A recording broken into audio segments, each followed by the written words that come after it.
mau pakai celah, dia enggak. Mereka cemburunya dalam hal kelebihan yang Allah berikan kepada laki-laki.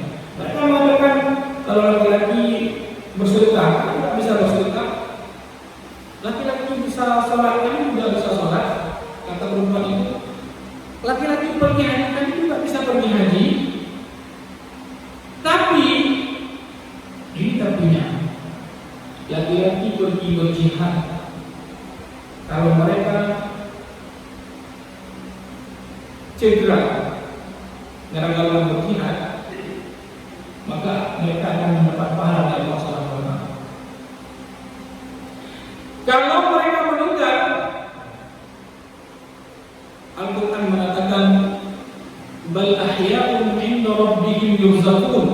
Orang syahid itu akan hidup di sisi Allah Subhanahu wa Ta'ala dan mereka mendapatkan banyak sekali nikmat. Ini yang dicemburui oleh perempuan pada waktu itu, tidak mendapatkan fadilat seperti fadilat yang didapatkan oleh orang laki-laki dalam anggapan perempuan yang datang dari Rasulullah SAW. Rasulullah mengatakan, katakanlah, kan Rasulullah tahu perempuan ini ketika bertanya, ya dari tanah, ya seandainya kami, bukan ya dari kami, seandainya saya, maka dia tahu bahwa ini adalah pikiran yang ada dalam banyak kaum perempuan pada waktu itu. Rasulullah mengatakan, katakanlah kepada perempuan-perempuan yang lain bahwa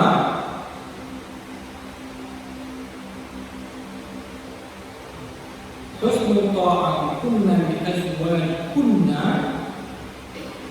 bahwa ketaatan yang baik seorang perempuan kepada suaminya itu menyamai dengan pahala jihad fisabilillah. Walaupun dalam mentakhrish hadis ini ada berbagai pendapat para ulama hadis, bahkan yang mengatakan bahwa hadisnya hadis yang lemah. Ya. Tapi ini yang menjadi persoalan dalam kehidupan kita, bahwa kehidupan seorang perempuan dia ingin menyamai apa yang dilakukan oleh laki-laki, tapi kadang-kadang sering untuk melupakan kodrat kewargaannya.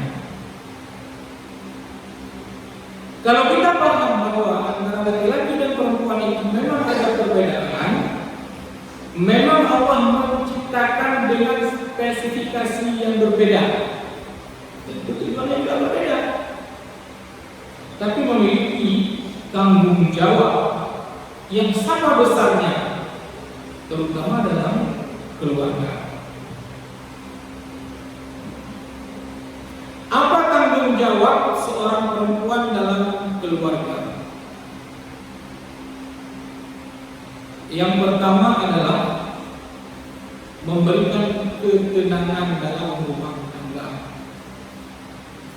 Ini yang pertama. Coba lihat dalam surah Ar-Rum, ya, ayat 1. Wa min ayatihi an khalaqa lakum min anfusikum azwaja. Di antara tanda-tanda kekuasaan Allah itu, ya, menciptakan pasangan-pasangan untukmu dari jenismu sendiri. Ya, artinya dari jenis manusia, tidak ciptakan pasangan dari jin atau hantu lembu. Ya, saya pun tidak tahu kenapa hantu itu disebut lembu. Ya, hantu lembu, kenapa hantu lembu? Apa enggak hantu lain? Apa hantu? Sebut hantu kenapa hantu lembu? Ya, untuk apa? Litaskunu ilaiha, untuk kalian merasakan tentram. Ini juga sama dengan ketika Allah menciptakan malam dan siang. Malam itu wa ja'alal laila libasa wa ja'alna an-nahara ma'asha. Malam itu untuk beristirahat, siang itu untuk bekerja. Perempuan juga seperti itu, bahwa hakikatnya adalah suami yang bergerak untuk mencari rezeki, perempuan yang menjamin ketenangan bagi seorang suami ketika kembali ke rumah. Ada contohnya? Ada. Siapa contohnya? Contohnya orang yang paling dekat dengan Rasulullah SAW. Ini sebetulnya ibu-ibu kaji dalam bulan Maulid ini, perempuan-perempuan yang hidup dan dekat dengan kehidupan Rasulullah SAW. Ya, supaya kita tahu bagaimana akhlak mereka. Ya.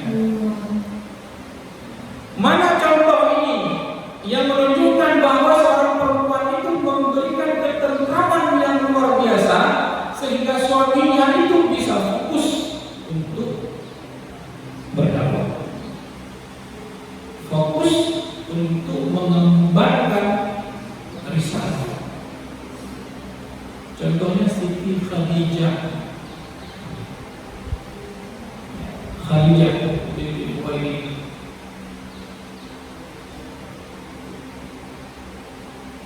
Ya, Ummul Mukminin yang dikenal juga dengan Al-Qahirah. Kebaikan Khadijah ini sempat dicemburui oleh Sayyidatina Aisyah.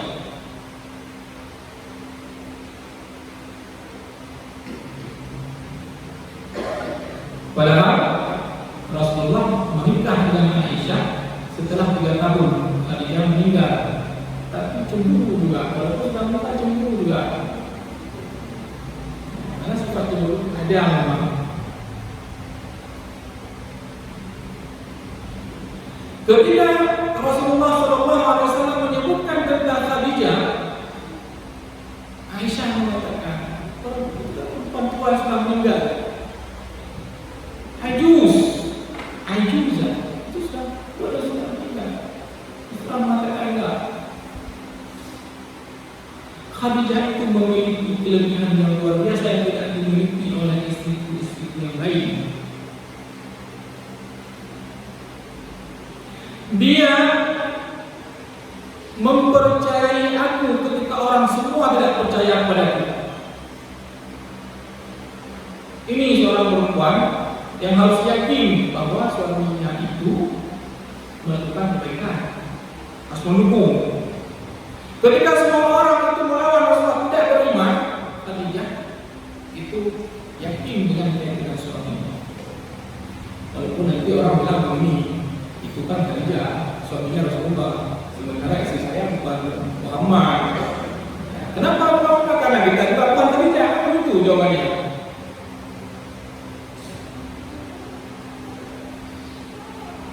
Khadijah ketika Rasulullah SAW menerima wahyu pertama, sebelum wahyu ini, Khadijah mempersiapkan bekal Rasulullah. Sebelum menerima wahyu, 3 tahun sebelum menerima wahyu, Rasulullah itu sudah bolak-balik ke Bukhara.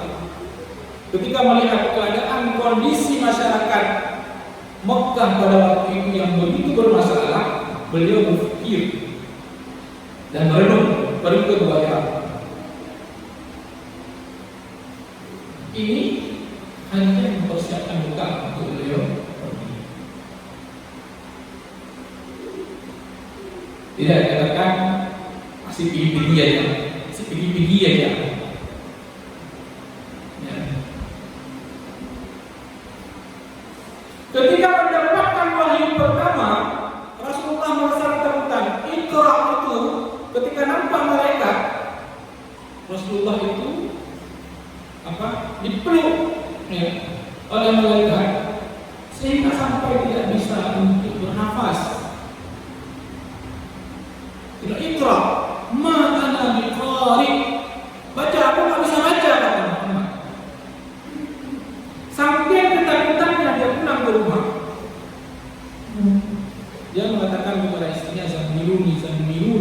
selimuti aku. Kalau perempuan sekarang saya nggak yakin, pasti bilang pergi lagi, hari-hari pergi ke luar sendiri, depan aku kan rasain sendiri, ya. Bukan di rumah, bukan asik pergi aja. Ya. Zammiluni, selimuti aku, dalam artian Khadijah memberikan ketenangan yang luar biasa pada Rasulullah. Dan apa yang diucapkan? Yakinlah bahwa engkau itu adalah orang yang baik. Ini syaratnya ini. Engkau tidak pernah berkata dusta. Engkau orang yang menyambung tali silaturahim. Engkau orang yang perhatian kepada orang lain. Tidak mungkin Allah akan membiarkanmu seperti ini. Dia tahu suaminya orang baik, tahu suaminya tidak pernah berkata bohong, tahu suaminya selalu menyambung silaturahim, maka dia punya keyakinan bahwa suaminya ini orang baik, tidak akan ditimpa oleh sesuatu yang buruk. Maka dia menenangkan suaminya. Ini tugas istri yang pertama. Kalau suami bermasalah, jangan bawa masalah. Ya, memberikan keterangan. Litaskunu ilaiha. Berikan keterangan sehingga dia bisa berpikir. Lalu apa yang dilakukan oleh Siti Khadijah? Karena Khadijah adalah seorang yang memiliki pemikiran yang matang, dia akan cari tahu apa sebenarnya yang terjadi. Dia tidak langsung, kalau sekarang ambil HP, videokan, viralkan. Kalau sekarang begitu, suka dia, suamiku ketakutan. Bagaimana ya ekspresi ketakutan suamiku? Dan sebarkan ke medsos supaya banyak orang yang melihat. Ya, tidak seperti itu. Ataupun kalau dulu mungkin tidak ada medsos, dia akan bersuara lantang di depan rumahnya sudah langsung enggak. Apa yang dilakukan? Dia akan mencari tahu kepada orang yang memiliki ilmu tentang ini. Datanglah dia kepada kerabatnya, yaitu seorang tokoh agama yang memahami tentang kitab-kitab umat terdahulu. Dia tanya, suamiku ini ada kejadian seperti ini.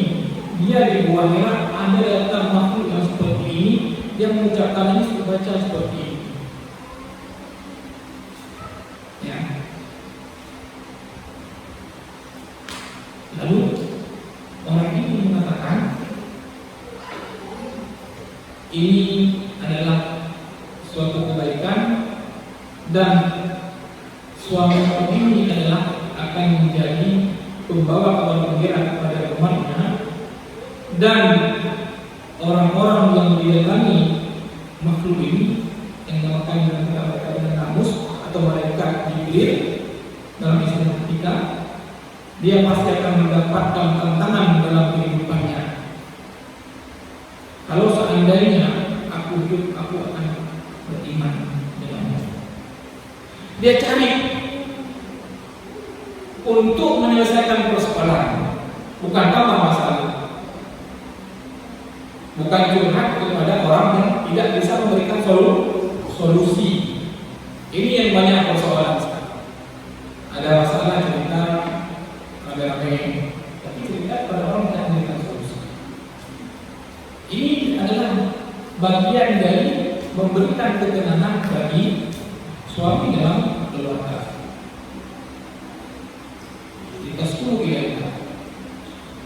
Lalu dia balik. Ketika balik dia tahu bahwa suaminya ini akan mendapatkan tantangan dalam kehidupan. Dia tidak balik kanan.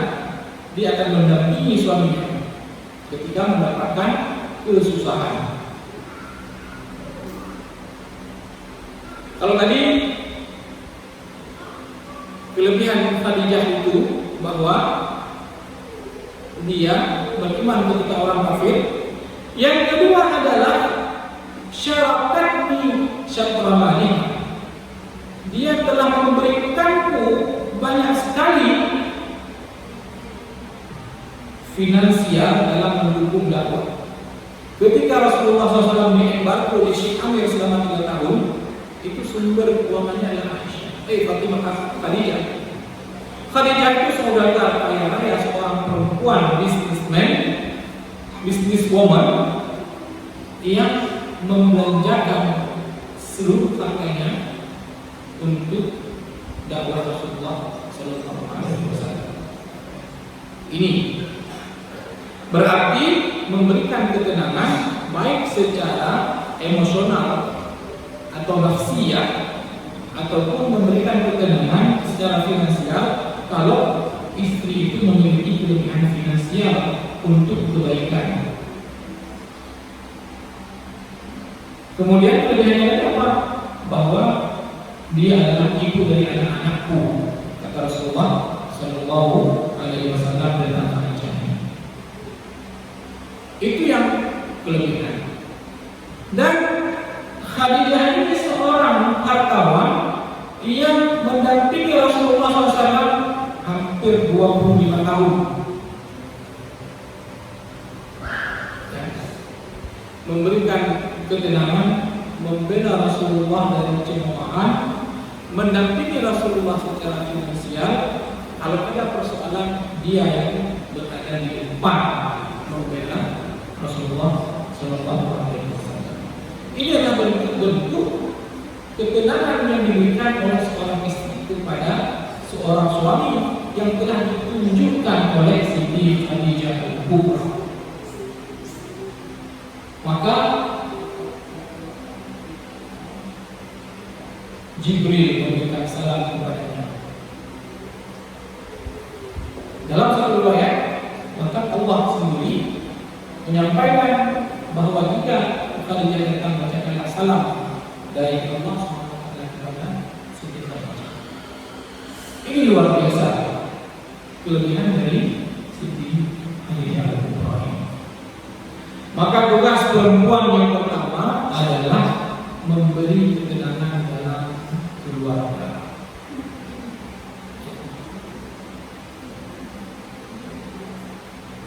Yang kedua, al-ummu madrasah. Ibu itu adalah sekolah pertama bagi anak.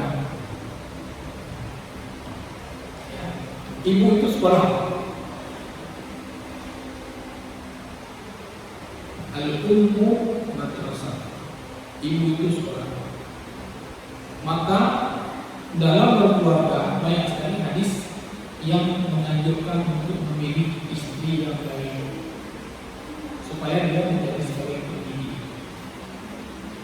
Dalam persoalan lain kita melihat bahwa kullu mauludin yuladu 'alal fitrati, bahwa setiap anak yang lahir itu akan lahir dalam keadaan suci, bersih. Fa abawahu, maka kedua orang tuanya yang dapat membelokkan dia ke kiri dan ke kanan. Maka ibu ini adalah sekolah pertama bagi anak-anak. Kalau ibu yang baik, maka anak-anak itu mendapatkan sekolah terbaik pertama dalam kehidupannya. Ya. Maka seorang perempuan itu harus pintar, harus paham pendidikan. Seorang perempuan itu harus paham mana yang harus diajarkan kepada anak, bagaimana untuk membimbing anak-anak. Kenapa? Karena yang didengar pertama oleh anak adalah dari ibu. Kalau ibunya suka berkata-kata kotor, maka kata-kata kotorlah yang didengar anak pertama. Kalau ibunya itu suka baca Al-Quran, maka anak-anak itu akan mendengar Al-Quran dari kecil dari ibunya. Kalau ibunya suka nyanyi, maka nyanyianlah yang didengar oleh anak-anak dari kecilnya. Kalau ibunya suka ngegosip, maka gosiplah yang didapatkan oleh anak dari kecil. Kalau ibunya itu suka nonton HP anaknya, maka pendidikan pertama dengan HP yang sekarang orang kalau anak cewek kasih HP aja, diam gitu. Ya.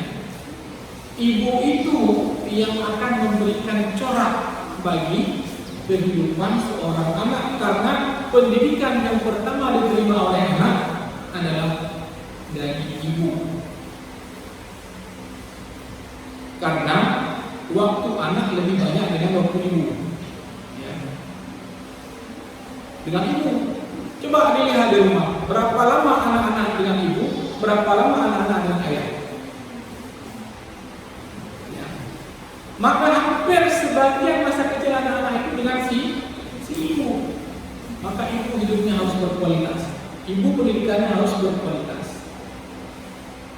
Ada contohnya? Ada. Selain Siti Khadijah, Aisyah adalah seorang perempuan yang pintar, walaupun Allah tidak mengaruniakan anak kepadanya. Tapi adalah orang yang selalu berdiri di majelis ilmu, akan masuk dalam daftar orang hadis. Lebih dua hadis diriwayatkan oleh Sayyidatina Aisyah. Para sahabat yang ingin bertanya soal datang tanya kepada Aisyah. Nah, ketika kita melihat hal ini, maka bisa kita lihat kenapa yang terjadi saat ini seperti ini. Karena keadaan ibu yang tidak bisa menjadi sebagai sekolah pertama bagi seorang anak. Anak bisa belajar makan, minum, dan sebagainya kita seorang ibu. Maka sepatutnya selain kita menggunakan kata-kata yang dapat menyelamatkan hidup anak itu dari kebutuhan jasmani, sepatutnya kita juga mengenalkan anak itu dengan kebutuhan rohaninya. Makanya dari menikah itu sudah ada adabnya. Bergaul suami istri itu ada adabnya. Ketika lahir anak ada adabnya. Semua diatur dalam Islam. Memang tanggung jawab pendidikan adalah di tangan ayah. Ayah sudah ketika lahir yang mengucapkan azan. Tapi waktu terbanyak seorang anak adalah bersama seorang ibu. Maka pendidikan yang dijalani oleh seorang ibu itu juga merupakan jihad fisabilillah dalam rangka membesarkan anaknya. Banyak sekali jangan pikir bahwa mengurus anak ini akan jadi beban. Sekarang juga muncul ada pernikahan yang child free. Orang mereka tidak punya anak. Jepang ini menjadi persoalan karena tingkat kelahirannya menurun drastis. Karena orang menganggap bahwa punya anak itu repot. Punya anak itu membebankan banyak biaya, terbebani, padahal itu merupakan amanah. Amanah. Kalau ibu bisa mendidik anak dengan baik, maka dia sudah menyiapkan generasi terbaik dalam kehidupannya. Karena tidak mungkin ada seorang yang besar kecuali di belakangnya ada seorang ibu yang luar biasa. Sama dengan tidak mungkin seorang suami itu berhasil tanpa ada seorang istri yang luar biasa yang mendampinginya. Itu bisa dilihat dalam kehidupan. Di balik kekuatan itu ada penyanyi. Di balik kesuksesan Rasulullah SAW ada ummahatul mukminin. Dan ketika seorang istri itu meninggal, suami itu bahkan seperti hilang arah. Kenapa? Ketegangan yang selama ini didapati itu sudah merasa dia tidak ada lagi. Makanya besar sekali peran seorang perempuan dalam keluarga. Yang pertama tadi memberikan keterangan, yang kedua adalah untuk mentarbiyah anak-anak yang baik sebagai sekolah pertama di sekolah. Apa yang diajarkan oleh ibu dalam kesehariannya, maka inilah yang akan membentuk karakter si anak. Maka seorang ibu harus paham betul bagaimana cara untuk mendidik anak. Jangan menganggap mendidik anak ini sebagai sebuah bukan. Ini adalah amanah. Ya. Karena sekarang mulai ada orang mendidik anak itu beban. Padahal secara psikologis itu perempuan itu akan sangat tertarik dengan seorang kecil. Bahkan dia sanggup untuk melayan berbagai karena seorang anak. Jadi ini yang perlu diperhatikan. Yang ketiga, apa tugas istri? Bertanggung jawab terhadap rumah tangga, isi rumah tangga, atau rahasia rumah tangga.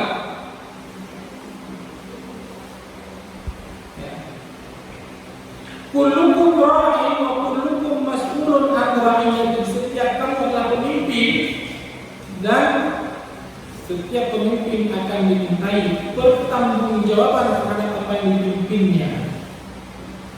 Perempuan itu menjadi pemimpin di rumah suaminya. Ini yang perlu diingat. Ya, kalau perempuan itu menjadi penguasa di rumah tangga, menjaga kehormatan rumah tangga. Kalau ada harta suami, jaga. Ya. Ada kehormatan rumah tangga, hasil rumah tangga tidak boleh disebarkan. Ada persoalan dalam keluarga itu tidak boleh diviralkan keluar. Ada persoalan diselesaikan di tingkat internal. Ya, jangan sedikit-sedikit masalah itu langsung diviralkan. Dalam Islam itu, kalau ada persoalan yang tidak terselesaikan dalam sebuah keluarga itu, maka yang pertama yang menyelesaikan itu adalah keluarga besar dari keluarga. Maka Tuhan akan meminta maka harus duduk musyawarah keluarga besar. Makanya pernikahan itu bukan hanya mempertemukan dua sosok laki-laki dan perempuan, tapi juga mempertemukan dua keluarga besar. Keluarga besar ini bertanggung jawab terhadap keharmonian rumah tangga. Maka Tuhan akan meminta lihat. Kalau ada persoalan, ya, jangan ceritakan ke pihak yang luar, tapi juga tidak semua persoalan itu diceritakan kepada keluarga besar.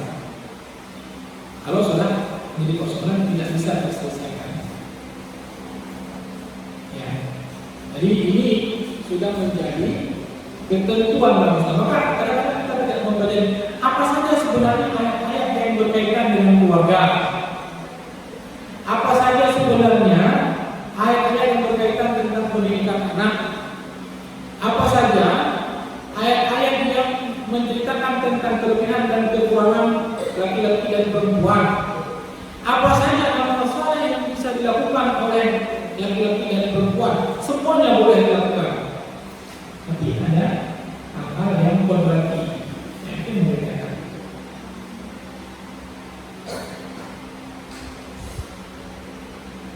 Ibu-ibu, adik-adik yang saya jelaskan itu sudah 3 ya. Yang pertama tadi adalah menjadi penenang dan keluarga. Yang kedua adalah untuk menjadi pendidik sebagai sekolah pertama dalam kehidupan seorang anak. Yang ketiga apa tadi? tanggung jawab terhadap rumah tangga. Sekarang muncul persoalan dikatakan bahwa kewajiban rumah tangga itu apa? Iya, Rasulullah sering membantu istrinya dalam persoalan rumah tangga. Rasulullah adalah sosok laki-laki yang sangat perhatian dengan pekerjaan seorang ibu rumah tangga. Tapi bukan berarti Rasulullah 24 jam di rumah untuk mengurus urusan rumah tangga. Kembali. Walaupun sebenarnya kewajiban si suami adalah untuk yang mampu untuk menghadirkan orang yang bisa membantu istrinya yang menyelesaikan urusan rumah tangga. Tapi tidak banyak sekarang yang mampu seperti itu. Maka berbagilah dalam mengurus rumah tangga. Ya. Itu yang ketiga, bahwa perempuan bertanggung jawab terhadap isi rumah tangganya. Makanya ada yang mengusulkan bahwa suami itu sebagai presiden, istri itu sebagai perdana menteri yang mengatur, ya, membuat kebijakan itu suami, kemudian istri yang menerapkan dan mengontrol rumah tangga. Ada tetap dia pemberi kebijakan. Kenapa? Karena dalam ayat juga dikatakan al-rijalu qawwamuna 'ala nisa bima faddalallahu ba'dahum 'ala ba'd. Karena Allah akan ada berikan-berikan kepada masing-masing. Maka tidak ada seluruh. Wa mimma anfaqu min amwalihim, dan karena si suami ini menafkahkan istri tidak wajib memberikan nafkah kepada suami, tapi suami wajib memberikan nafkah kepada istri. Walaupun Siti Khadijah menunjukkan bagaimana beliau menafkahkan harta yang dimiliki dalam mendukung dakwah Rasulullah Sallallahu Alaihi Wasallam.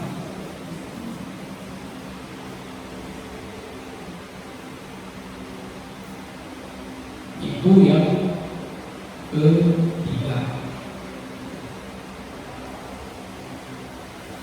Yang keempat, ya, kalau tadi yang pertama itu menjaga ketentraman perjalanan rumah tangga, yang kedua sebagai pendidik, yang ketiga sebagai penjaga rumah tangga dalam artian ketertiban, keserasian dalam rumah tangga itu harus terjamin. Dan yang keempat, istri itu adalah sebagai cahaya mata seorang suami.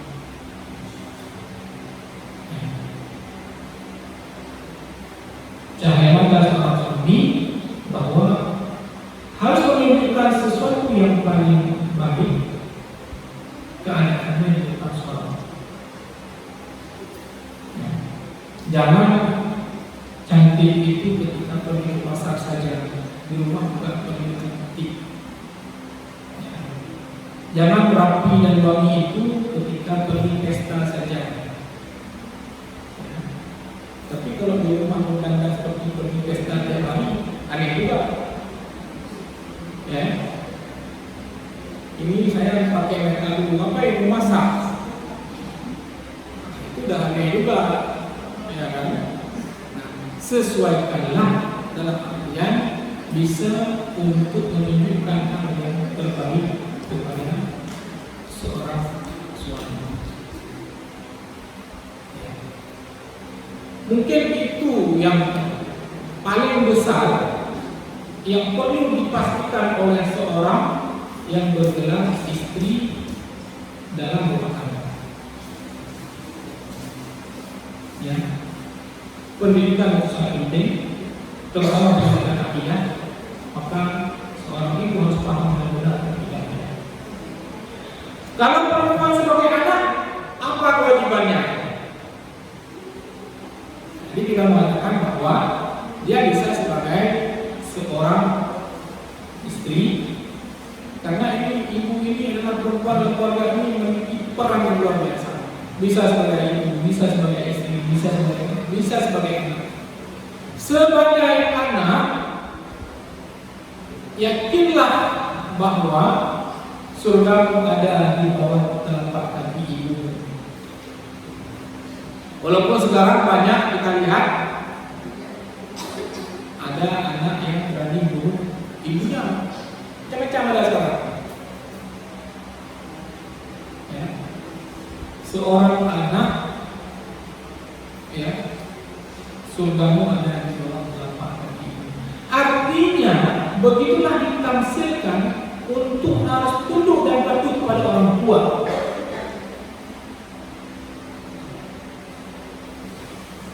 Kalau ibumu sudah tua, minimal jangan putuskan hubungan komunikasi kalau tidak bisa untuk menjenguknya selalu, karena itu surgamu. Ya.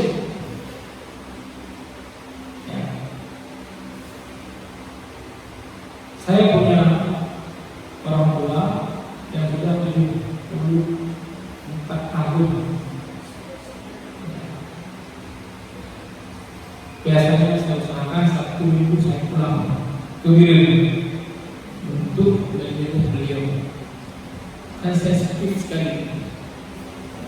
Kalau seminggu kalau minggu tak pulang, akan tanya ini kemana tak pulang. Nah, walaupun pulang hanya sebentar di rumah. Kalau ada kesempatan selalu usahakan pulang. Dan memang kalau kita lihat, ya, banyak sekali hal-hal yang indah, dan kadang-kadang banyak sekali sikap-sikap yang ditunjukkan oleh orang tua. Tapi bila kita bandingkan dengan apa yang telah mereka lakukan kepada kita ketika kita kecil, itu tidak ada apa-apa. Semenjak kita lahir, kemudian dari usaha dua hari dijaga, kemudian mencebok kita, memberi makan, nangis yang malam yang tidak tidur. Dengan apa yang kita berikan layanan kepada orang tua saat ini mungkin tidak ada bandingannya apapun. Kita punya orang tua enggak beriman. Bahkan orang tua saya mengasihi, kalau tidak punya orang, tapi mereka akan memberikan.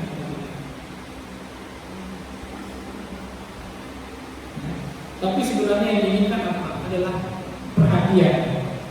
Perhatian ini yang kadang-kadang juga sering menjadi persoalan dalam kehidupan kita. Saking sibuknya memperhatikan yang lain, kadang-kadang kita lupa untuk memperhatikan orang tua. Yang masih punya orang tua, maka sering-seringlah jenguk orang tua. Kalau anak masih pulang ya. Kalau liburan jangan pulang ke rumah kawan, pulang dulu ke rumah orang tua. Ini kadang-kadang liburan, nggak mau pulang ke rumah ya, pergi jalan-jalan. Pulang dulu, kalau saya itu baru pergi jalan-jalan. Pulang dulu di orang tua, cium orang tua, baru kita isi ke jalan-jalan. Yang sudah tua yang memiliki orang tua, kalau sanggup mengurus bersama kita, kunjungilah sekerap mungkin orang tua. Karena itu merupakan husnul muamalah kita seorang anak kepada orang tua.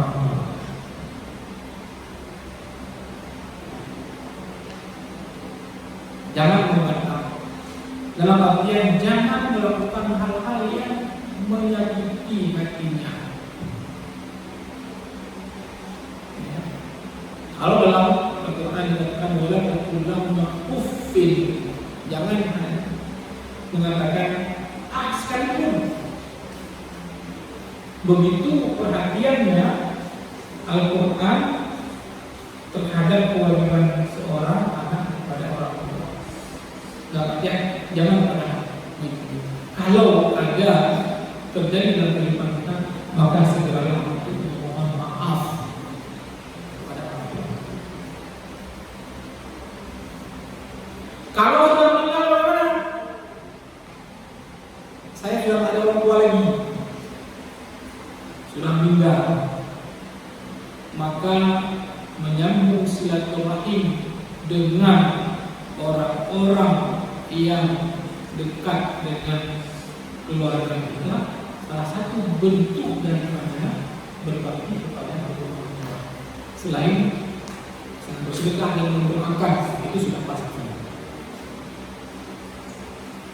Kadang-kadang ketika orang tua kita meninggal, kita sudah terputus hubungan dengan orang kerabat ataupun kenalan-kenalan ataupun kawan dari orang tua kita.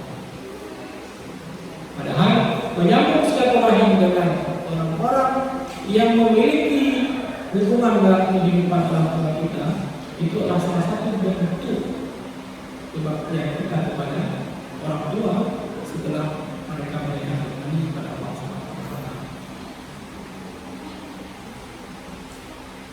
Itu sebagai anak, ya, sebagai anak. Berbakti dalam artian tidak pernah menyakiti hati orang tua kita. Bisa dengan sikap, bisa dengan perkataan, bisa dengan perbuatan. Jangan pernah menunjukkan sikap yang tidak baik kepada orang tua kita.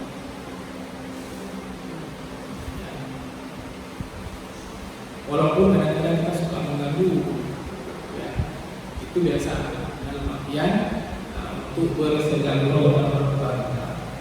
Tapi kalau memang sempat beliau tidak suka, maka setelah memohon maaf.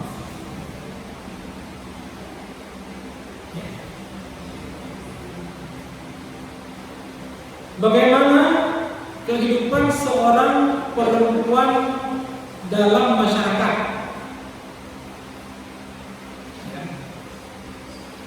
Dalam sekarang public space dalam masyarakat. Perempuan dalam Islam itu tidak dikungkung di rumah saja, walaupun banyak berperan dalam rumah tangga, tapi perempuan memiliki tanggung jawab sosial. Bahkan perempuan pada masa Rasulullah ikut dalam peperangan dalam rangka untuk memberikan support dan dukungan kepada para mujahidin pada waktu itu yang mewakili. Itu semua adalah perempuan. Belajar. Perempuan berhak mendapatkan pendidikan sampai pendidikan tinggi sekali. Tidak boleh perempuan itu berkasih kamu cukup belajar sampai bisa Al-Quran saja. Perempuan berhak untuk mendapat pendidikan. Kenapa? Karena kalau dia tidak terdidik, dia tidak bisa mendidik generasi. Bagaimana kita melihat seorang perempuan yang mengucapkan syukur ketika anaknya syahid? Kalau satu syahid, ada 3 lagi yang syahid, sama seperti 4 anak lagi. Kalau kita satu anak yang hilang, itu mungkin orang tahu. Kenapa tidak kita? Maka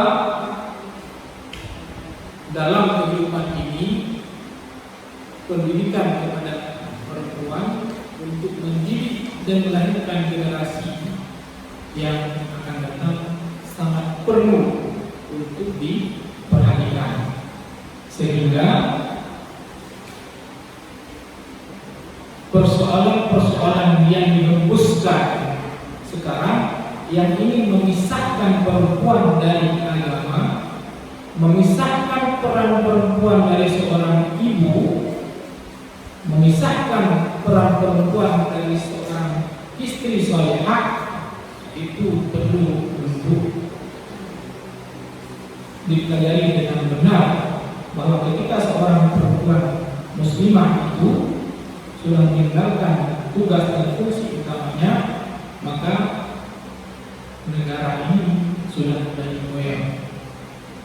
Karena kalau perempuan dalam sebuah negara itu baik, maka negara itu akan baik. Tapi kalau perempuan sudah mulai tidak beres, maka negara itu akan goyang. Kenapa? Karena generasi yang lain adalah generasi yang tidak baik. Maka makna ibu-ibu memiliki peran penting dalam kehidupan ini. Ini kita berbicara perempuan dalam keluarga. Bukan tanggung jawab perempuan pada dirinya sendiri, itu dari hal lain. Ini masuk ke keluarga. Sebenarnya sudah selesai ditanggung, harus menuntut orang, harus begini, harus begitu, sudah selesai. Tapi ini ketika dia sudah menjadi memiliki peran dalam keluarga. Dan godaannya sangat tinggi sekali. Dengan berbagai sarana informasi yang kita miliki, itu membawa misi yang berbagai macam cara. Yang pertama adalah mereka ingin melepaskan identitas pakaian yang dipakai oleh seorang muslim. Ya. Banyak yang mereka mencoba untuk membuat perempuan itu tidak lagi mencirikan seorang perempuan yang muslim. Jadi inilah harus hati-hati. Maka fondasi keimanan terutama sekali dalam bulan Maulid ini sepatutnya mempelajari sirah-sirah perempuan-perempuan sahabiat yang ada bersama Rasulullah atau hidup bersama Rasulullah. Itu penting sekali untuk dikaji. Bagaimana mengenal misalnya Fatimah, bagaimana mengenal Ummu Salamah, ya. Bagaimana mengenal para sahabat-sahabat yang lain, sehingga mereka menjadi role model dalam kehidupan kita, sehingga kita tidak terkecoh dengan role model yang ditawarkan oleh pihak luar, sehingga kita lupa bahwa kita punya perempuan-perempuan hebat dalam Islam. Bahkan di Aceh sendiri banyak perempuan-perempuan hebat yang diakui kehebatannya dalam dunia ini. Kita tidak kurang, kita hanya kurang saja membaca. Jadi saya berharap bahwa dalam kesempatan singkat ini bisa menggugah kita untuk kembali mempelajari yang pertama ayat Al-Quran berkaitan dengan perempuan, kemudian ayat Al-Quran dan hadis-hadis Rasulullah yang berkaitan dengan peran perempuan, kemudian mempelajari sirah Rasulullah, sirah istri-istri Rasulullah, sirah para sahabiat yang berkaitan juga dengan kehidupan para perempuan, sehingga dalam melaksanakan peran kita dalam keluarga itu kita memiliki fondasi yang kuat, baik dari sumber Al-Quran, dari hadis Rasulullah, kemudian sumber yang diamalkan oleh para sahabiat dan salafus saleh. Mudah-mudahan ini bermanfaat dan sebagai pengingat bagi saya sendiri, terutamanya, dan juga mungkin bisa sebagai bahan bahan kaji, bukan untuk mengajarkan tapi untuk memancing membaca lebih jauh. Ya, memancing untuk membaca lebih jauh. Ya, peran seorang perempuan sebagai ibu, peran perempuan sebagai pendidik, peran perempuan dalam menjaga rumah tangga, ya. Karena kehidupan ini dan tanggung jawab itu akan terus berlanjut sampai setelah kematian. Jangan kita pikir setelah meninggal ini habis kita enggak. Ya. Pertanggungjawaban itu baru dimulai setelah kita meninggal. Ini adalah hanya proses kita menjalaninya, usaha yang kita lakukan supaya ketika meninggal kita bisa bertanggungjawab apa yang kita lakukan. Dampaknya juga seperti itu. Misalnya ngurus rumah tangga, tetap urusan. Nanti Islam Allah mengatur. Ini satu persoalan yang lain. Nanti bisa dibahas dalam pertemuan yang lain. Kita misalnya apa urusan yang Karena sebelum Islam itu perempuan tidak mendapatkan warisan, setelah Islam mendapatkan warisan. Kan gampang dari mana hubungan keluarga sehingga bisa mendapatkan warisan. Mudah-mudahan dengan acara tausiah singkat ini bisa memantik kita kembali untuk mengkaji lebih dalam tentang apakah perempuan atau perempuan, apakah Al-Quran dan Sunnah Rasulullah, ataupun perempuan-perempuan yang hidup bersama Rasulullah, ataupun tokoh-tokoh perempuan ya yang telah ditulis sejarah mereka dengan tinta emas dalam sejarah umat Islam. Dan itu yang harus kita sebagai inspirasi bagi generasi muda untuk kita bisa mengembangkan kehidupan Islam ini, sehingga Islam ini benar-benar tidak hanya sebagai objek dalam dunia ini, tapi kita menjadi benar-benar melaksanakan apa yang ditempatkan oleh Rasulullah SAW dalam firman Allah, "Kuntum khairu ummatin ukhrijat lin-nas." Ya, sehingga kita bisa untuk merealisasikan bahwa Islam itu adalah agama yang dibawa. Tapi kalau kita sendiri tidak bisa bersikap dengan sikap yang dianjurkan oleh Islam, itu ya. Saya rasa sampai di sini pembahasan saya, karena ini sudah masuk ke puasa. Ada 60 detik lagi masuk puasa. Saya tidak tahu apakah kulitnya ada jawab atau tidak ada. Tidak ada. Saya coba sampai ke sini. Sama-sama baca. Subhanallah wa bihamdihi, asyhadu an la ilaha illa anta, astaghfiruka wa atubu ilaik. Bismillahirrahmanirrahim. Wa asri innal insana lafi khusr illa alladziina aamanu wa 'amilus shalihaati wa tawassaw bil haqqi wa tawassaw bis sabr. Assalamualaikum warahmatullahi wabarakatuh.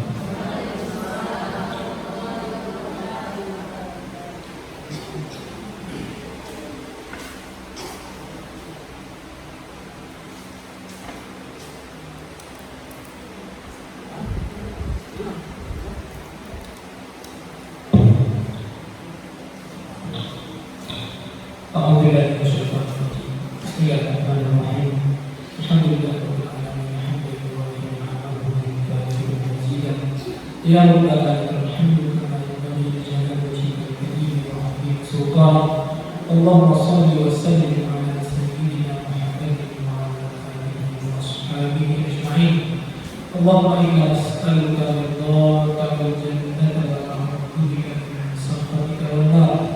Allahumma ahsin 'aqibatana fil umuri kulliha wa ajirna min khizyi dunya wa 'adzabil akhirah. Allahumma ighfir lana dhunubana وأجدادنا وجداتنا وأساتذتنا وأساتذتنا ومشايخنا ولمن لهم حق علينا أجمعين. اللهم أجرنا من النار. اللهم أعنا على ذكرك وشكرك وحسن عبادتك. اللهم إنا نسألك سلامة في الدين وعافية في الجسد وبركة في الرزق وزيادة في العين وتوبة قبل الموت ورحمة عند الموت. اللهم هون علينا في سكرات الموت والنجاة من النار والعفو عن الحساب. اللهم يا رب اصلح لنا ديننا الذي هو عصمة أمرنا، واصلح لنا ديننا الذي فيه معاشنا، واصلح لنا آخرتنا التي إليها معادنا، واجعل الحياة زيادة لنا في كل خير، واجعل الموت راحة لنا من كل شر برحمتك يا أرحم الراحمين. اللهم فقهنا في الدين وعلمنا التأويل. اللهم فقهنا في الدين وعلمنا التأويل. اللهم علمنا ما ينفعنا وانفعنا بما علمتنا. اللهم اجعلنا من عبادك الصالحين برحمتك يا أرحم الراحمين. ربنا آتنا في الدنيا حسنة وفي الآخرة حسنة وقنا عذاب النار. اللهم يا رب هب لنا أزواجنا وذرياتنا قرة أعين واجعلنا للمتقين اللهم اهدنا واهد بنا واجعلنا سببا لمن اهتدى اللهم اهدنا واهد ولاة أمورنا واجعلنا وإياهم ممن يستمعون القول ويتبعون أحسنه اللهم اهدنا واهد شافتنا واهد شماتنا اللهم اهدنا واهد قلوبنا اللهم اهدنا واهد قرآننا برحمتك يا ارحم الراحمين اللهم صل الله على سيدنا